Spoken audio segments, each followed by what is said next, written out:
Well, we've reached that juncture that only happens every few years or so when we finally get another Far Cry game. This time it's Far Cry 6, developed by Ubisoft Toronto and available on pretty much any platform that can run it. And after having finally played this thing for about 25 or so hours, I can indeed confirm that this is a Far Cry game through and through.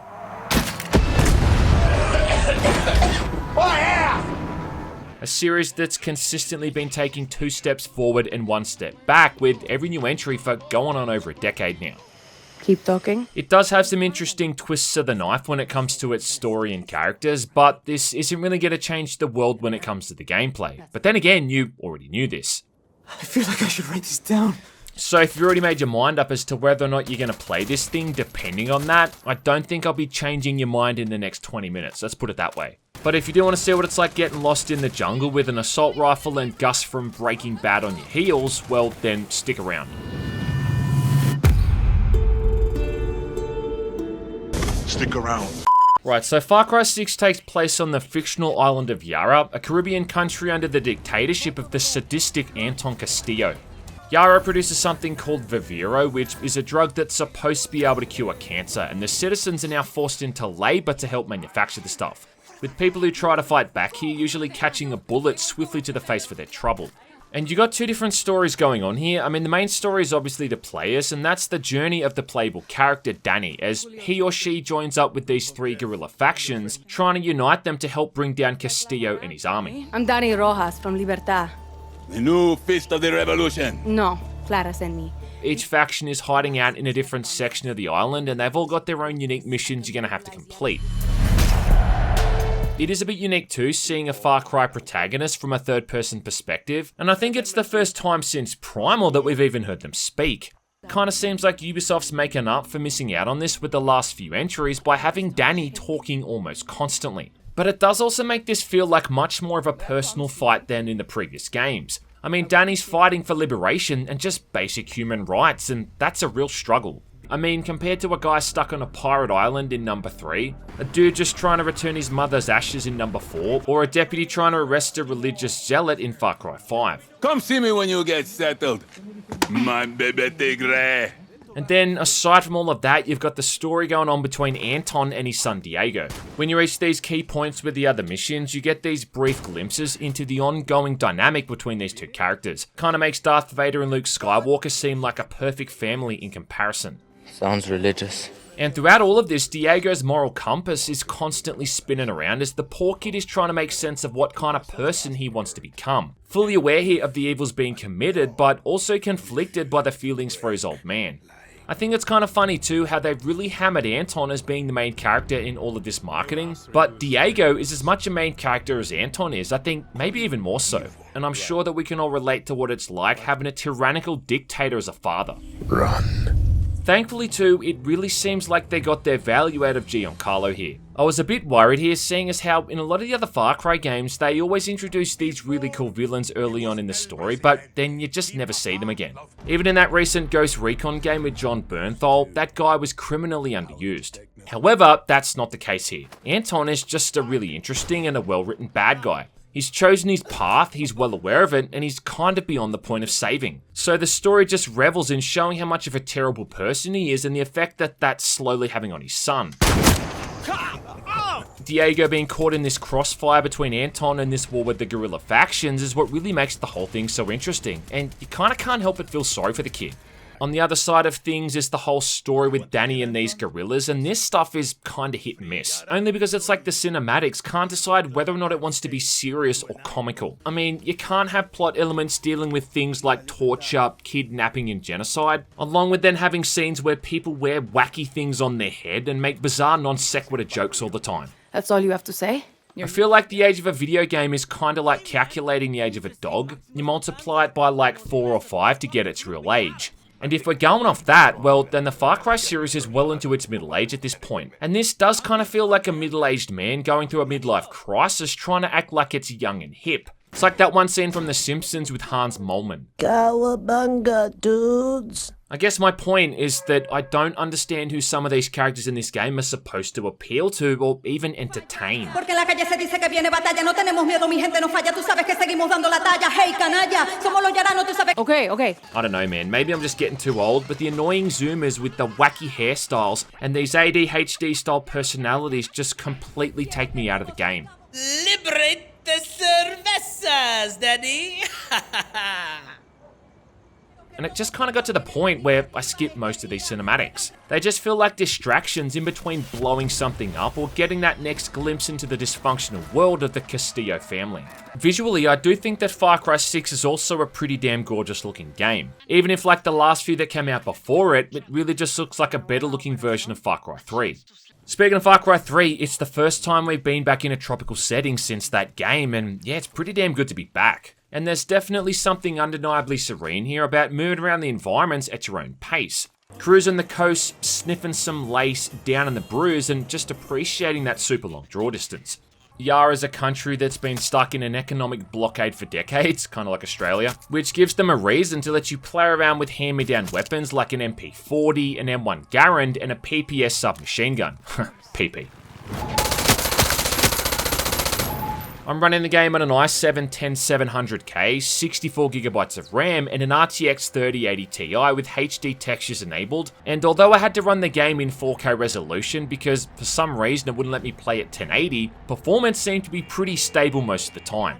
I know these games are optimized for AMD, which is a big old pile of shit, but it is nice that a AAA game released on multiple platforms has half decent stability on the PC for a change. And this is also without any of those day one patches, so yeah, that's a plus. But it's really the gameplay that matters the most here, and like I said, if you've played any of these games in recent years, well, you're not going to be surprised to learn that nothing's really changed all that much. Again, you're dropped onto this massive island and really left to fend for yourself. Get around the world to either complete these main or side missions by driving cars, boats, horses, flying, or just jumping off the highest hill you can find and whipping out that wingsuit. Instead of climbing radio towers or capturing outposts, you're removing military checkpoints, you're destroying AA guns, capturing factories or depots. There, done. AA guns seems to be a way of preventing new players from just flying from one side of the map to the other, and checkpoints seem to be the same for driving. I mean, you can even drive right into the capital city as the game begins if you really want to, but you're gonna have to get through a couple of dozen speed bumps along the way, so at one point or another, you're gonna have to clear these places out. Whatever you can do to be a splinter in Castillo's operation. Just to fly in the ointment, the monkey in the wrench, the pain in the ass. There, done. I've always thought that Far Cry games are the best though when you're just running around at your own pace. The story missions I've just never found all that interesting to play through, and this really hasn't changed my mind either. Far Cry 6 has a mission really early on in the game where you've got to take out a Viviro plantation, right? And as you move in towards this place undetected, you can hear this song playing in the background.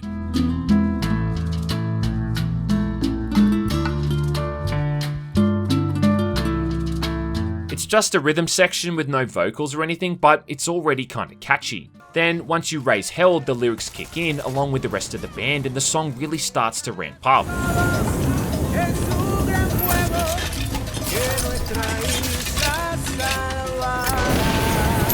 I made this comparison already, but it's very similar to that one mission in Far Cry 3 where you're burning down the weed farm with a flamethrower. And look, I'd make another joke about Skrillex here, but apparently some people took that a little bit too seriously last time. Anyway, again here, it's an awesome sequence. And the music actually has some meaning. Apparently, it's an old folk song that was sung by the Italian resistance during World War II. So not only does it just sound cool, but it's also got symbolic meaning. And it makes a perfect backing track for lighting up fields of tobacco and gunning down fascist soldiers.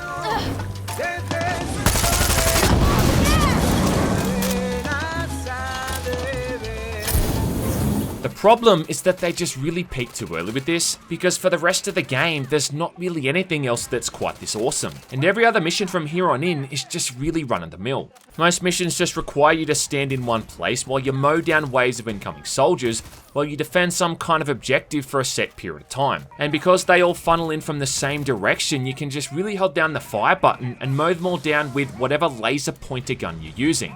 There's missions where you're on some kind of a turret or shooting at pursuing vehicles as you're trying to escape, but it's all been done before, man.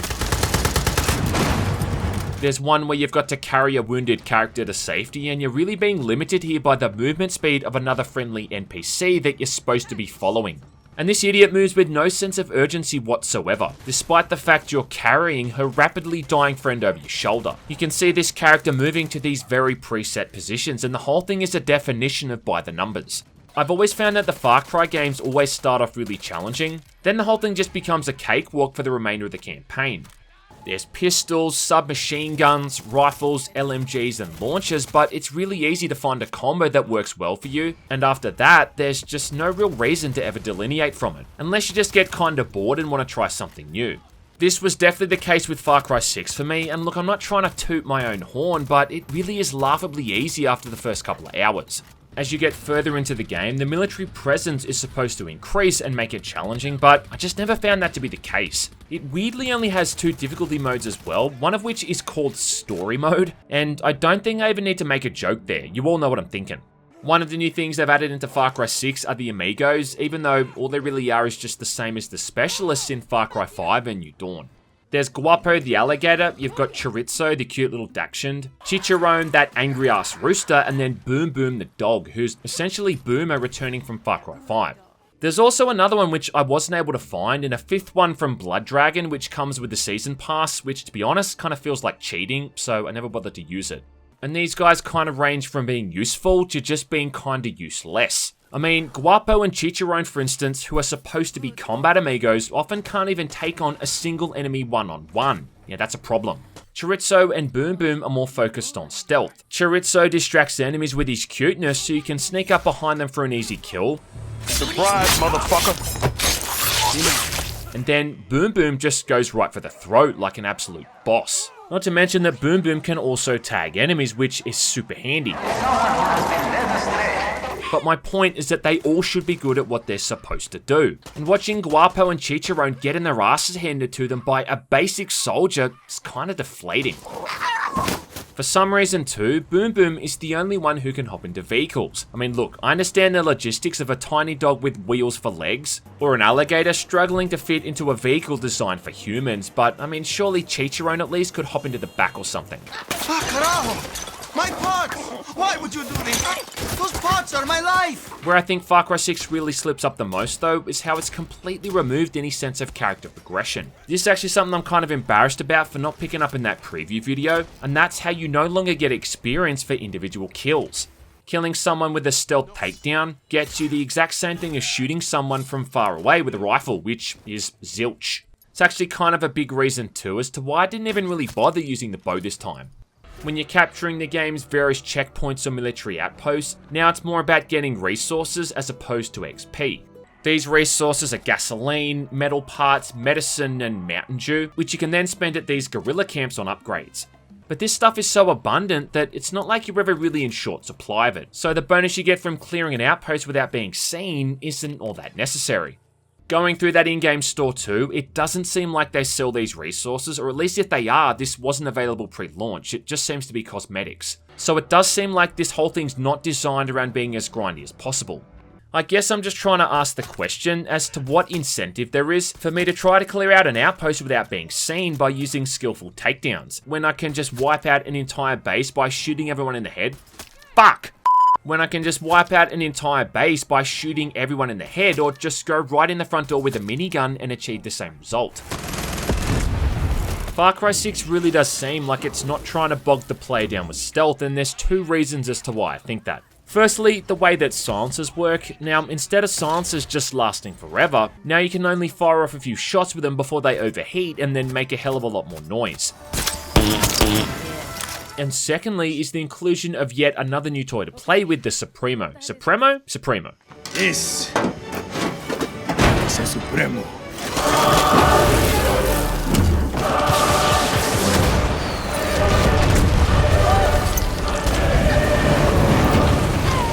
The Supremo is that highly volatile kit you're wearing on your back that not only holds your gadgets now, like your grenades, your health syringes and Molotov cocktails, but it's also like some kind of power that runs off a cooldown. Equip this thing, you can fire off heat-seeking missiles, you can shoot out an EMP blast, or hover in the air and send out fire in all directions like you're dropping a bad take on Twitter. That's only for 3 of them as well. There's 4 others to unlock, none of which are really designed for a stealthy approach. I think the heat-seeking missiles are the best ones by far though, and you just can't ignore how handy the option is to fire off a bunch of super powerful missiles like that. Especially in a game where you're constantly dealing with tanks and choppers. I mean, fuck, the amount of choppers in this game. Then all the so-called upgrades for this thing are just unlocked by finding the right amount of parts for it. Like, it doesn't matter how often you use any of them. And that kind of ties into my next point, which is how skill points in general have just been entirely removed. And out of all the things they could remove from a Far Cry game, I think removing something that's been in the series since the 3rd iteration, not to mention being a prominent mechanic, just has to be one of the dumbest ideas yet.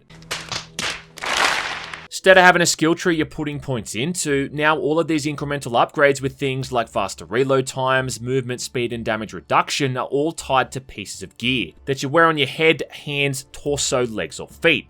So you wear a pair of shoes that make you run faster, you wear pants that reduce the noise you make, or a jacket or helmet to reduce damage. You no longer get to put a skill point into any of those and then have it for the rest of the game as a constant passive upgrade. There's even a wristband that you can find that lets you pull off that specific melee takedown, where you kill one person, pull out their pistol, and then shoot someone else with it, and that's only achievable now if you wear a specific piece of gear.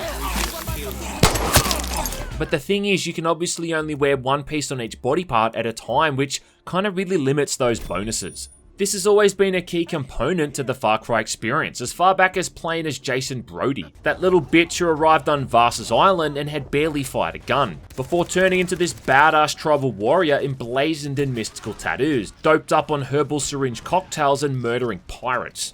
Well, I'm sorry to tell you, but now you just need to find the right item and equip it to gain these benefits. You're not becoming a better fighter over time through skill or leveling up, you're just finding or buying the right tool for the right job. And then, again, once you find the items that work best for your playstyle, you probably won't ever feel the need to change them. It's just a weird design choice and a really good example of how modern games are always removing mechanics and kinda dumbing things down. I think Deathloop was another recent example of the same thing, coming from a studio known for creating these open-ended sandbox games, and they completely removed the non-lethal options there for taking down enemies, along with the moral ramifications of murdering complete strangers. Same thing here again with Far Cry 6's skill system, even going back again to the difficulty mode selections. Like, why we're only getting 2 options here is just weird.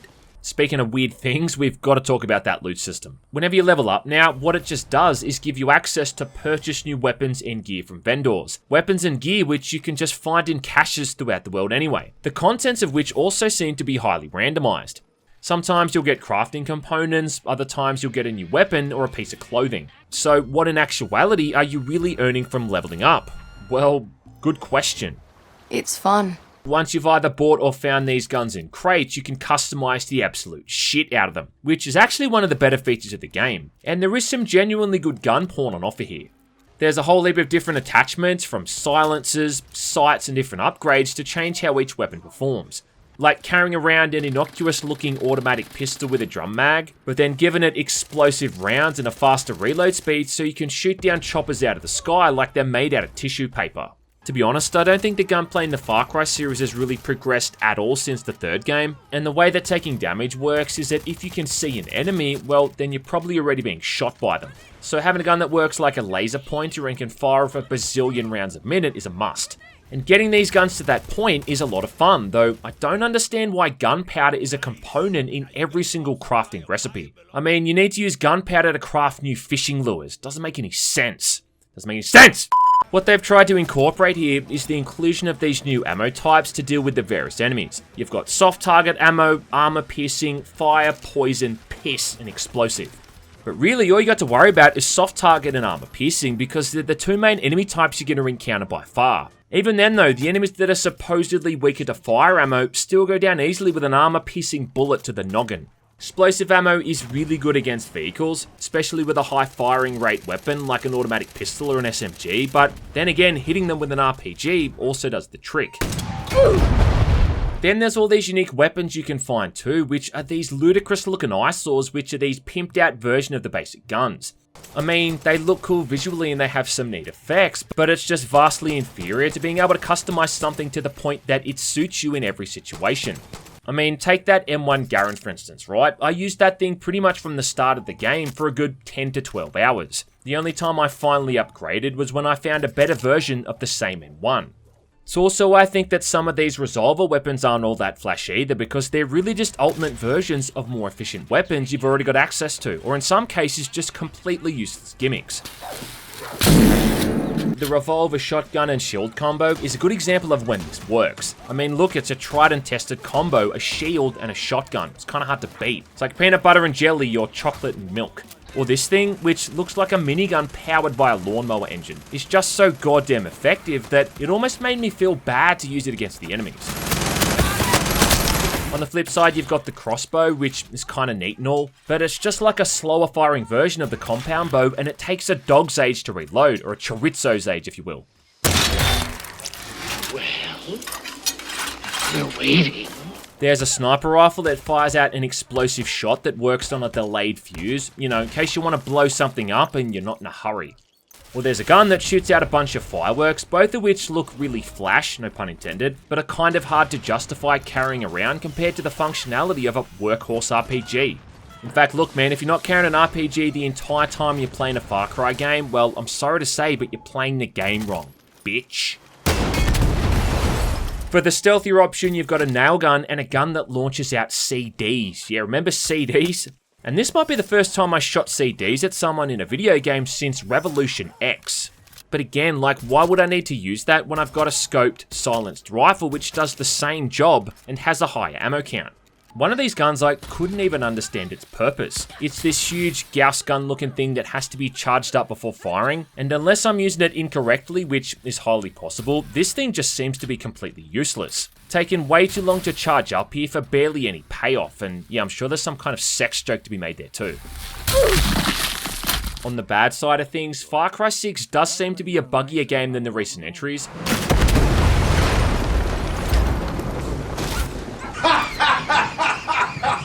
And I don't know if this is again another example of game development suffering because of COVID conditions, but I did notice a fair bit of jank.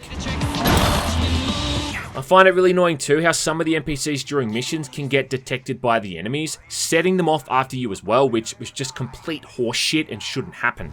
They spotted me. Whoever designed the tank controls for this should take a long hard look at themselves in the mirror, because the tanks handle like complete ass. And don't even get me started on the swimming controls, like you're trying to swim through molasses. I'm not too fond of the UI either, and why they suddenly decided to put the health bar at the bottom of the screen, as opposed to the bottom left or the bottom right, is just beyond me. The way the UI doesn't show if an item crate is above or below you is also really annoying. And then the way that when you enter a new area, the location pops up and covers the minimap is also stuff that just shouldn't happen. I mean, it's UI design 101 kind of stuff. I also just lost count of the amount of weird and random deaths that I seem to suffer from. Just times when I'd be killed and I couldn't even figure out what the hell it was that got me. It was like Danny just suddenly decided to end the whole thing, leaving me staring at another loading screen. Pass. The other component to Far Cry 6 is its co-op mode, where you and a mate can join forces and blast your way through the entire game. And it's just a bit of a shame that this seems like such an undercooked mechanic. I mean, for starters, it just lacks all the basic features you'd kind of want to see in co-op mode. You can't see the other player's health bar, for instance, and they don't even have a name above their head or anything. That blue icon is the exact same as the other friendly NPCs, making it kind of tricky to spot them at times. The other thing, as far as I can tell, is that story progress doesn't carry across to each player. So you could play through the entire game with your mate, then go back to your own game solo and be right back at the start of the game. And it's still kind of weird to me that they haven't figured out a way to crack that and let story progress be shared across accounts. Outside of the main campaign, there's the special operations, which are these one-off missions played in entirely different environments. And this is actually kind of a cool idea. For the two of these currently available, you've got to find and extract this really volatile chemical which has a serious allergy to heat, which ends up blowing up unless you can keep it cool by staying in the shade or finding water sources. Yeah, kind of sounds like G Fuel energy drinks. And there's a definite team play dynamic to this mode, as one person has to transport the chemical and keep an eye on it, while the other player has to help by fighting off enemies as you both make your way back to the extraction point.